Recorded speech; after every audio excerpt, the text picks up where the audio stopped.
I'm Larry Mendte. Coming up this week on Jersey Matters, New Jersey's only Republican congressman says he expects to vote on articles of impeachment. Also in this week's show, the director of the Monmouth University Polling Institute can't understand why Cory Booker isn't doing better. We'll explain why. And we'll take you to the grand opening of a new Bruce Springsteen exhibit, but you better hurry. It's open for a limited time. And now, our interview with Republican New Jersey Congressman Chris Smith from the 4th Congressional District, which is Monmouth, Ocean, and Mercer counties. Thank you so much for doing this, and congratulations. I know the president recently just signed your bill into law, $1.8 billion for autism, early detection, research, and treatment. So congratulations, and tell us about the bill. Well, thanks, Larry. It's the fourth law that I've done. This one is on autism. On autism. This is the biggest, and I think it'll be the most effective. It really robustly furnishes money for the National Institutes of Health, which really, in the whole world, there's no greater organization that does biomedical research and makes sure that the grants are done in a way that we don't get duplication. And they're looking at every aspect. The Interagency Coordinating Committee that we established, the Autism Coordinating Committee, they quarterback this in a way that every NIH program ought to be quarterbacked. They have a lot of stakeholders. They meet frequently. They come up with a plan of action. They ask questions, and then they try to answer those questions by meting out the money for this important research. And we've seen a lot of breakthroughs, particularly in the area of early intervention. CDC will tell you that for most children, they don't get their diagnosis until the age of 4. That has to change. Wait a second, 4? 4. And 4 years old. I thought it was right for somebody. That's why there was the anti-vax movement, because it happened right after vaccinations. No, but it's 4. I mean, I believe you. It I was just surprised. Understood and diagnosed as early as 6 months, but most is around the 2 year. So we need a much more robust effort there as well to make sure that we're catching the signs. CDC has a great website that everyone should look at about the early signs, and it goes through month 2, 4, 6, 8, right on through, and says, if this is happening, this is something you have to get checked out. So, they've really honed it in. Then applied ABA, which is an aggressive early intervention effort, which helps the child to better focus, to build up that cognitive ability that would otherwise not be built up. And this bill funds all of that? It does all of that. It does CDC, HRSA, which is Health Resources Administration, which does a lot of the actual programs. It funds a program at Rutgers, for example, called the LEN program, and a lot of others like it. But it is the HHS piece, which by and large is the biggest of all, where the U.S. government, is trying to say, we will spare no dollar in trying to find out what's causing it, how we can mitigate its impact, and then find ways for those who are already enduring it and suffering from it. And it's so important that you sponsored this bill, because New Jersey, unfortunately, has the highest cases of autism per capita in the entire country. Do we know why? Well, there's a number of explanations given. One could be that we really do have the highest prevalence, 1 out of every 34 children, a ratio of 4 boys to every 1 girl. And in the country, it's 1 out of every 59. So we are talking about a significant differential between the rest of the country and ourselves.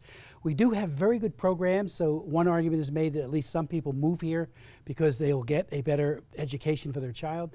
But there is some factors that still remain elusive as to what the triggers are and why our area is so malaffected. So that's part of what this effort is about as well.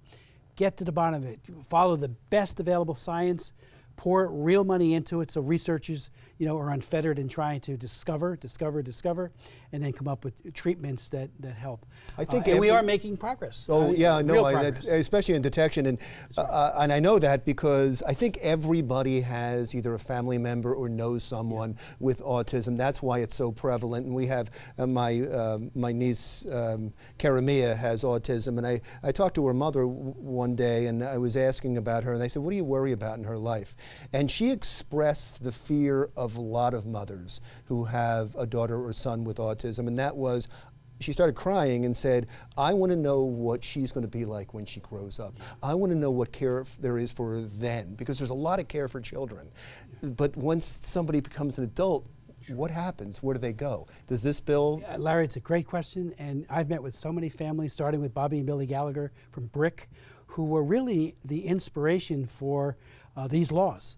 They brought to my attention the unmet need and the fact that we were targeting so little federal funding towards research and early intervention or any of it. It was outrageous how little we were spending. It was not a priority.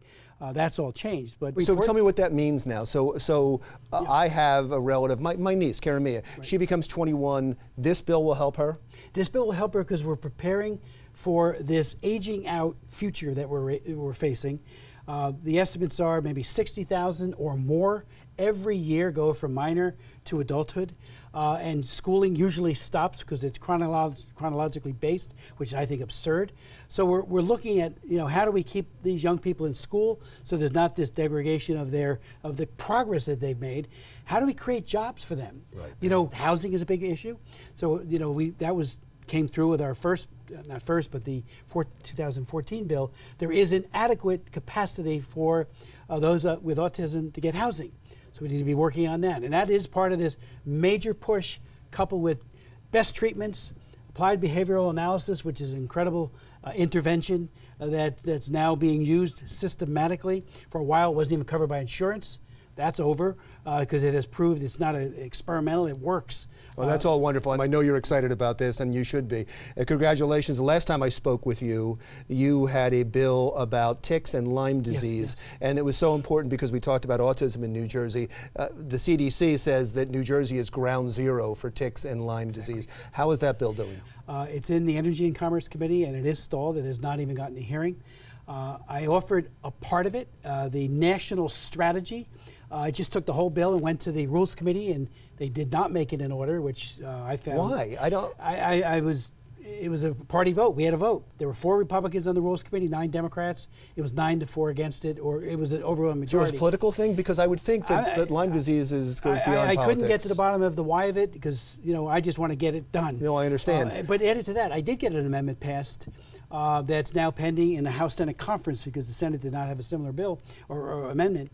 And that is to look at, as you know, because you were there, that new book, Bitten, builds on other previous books that the DOD were trying to weaponize ticks and other insects.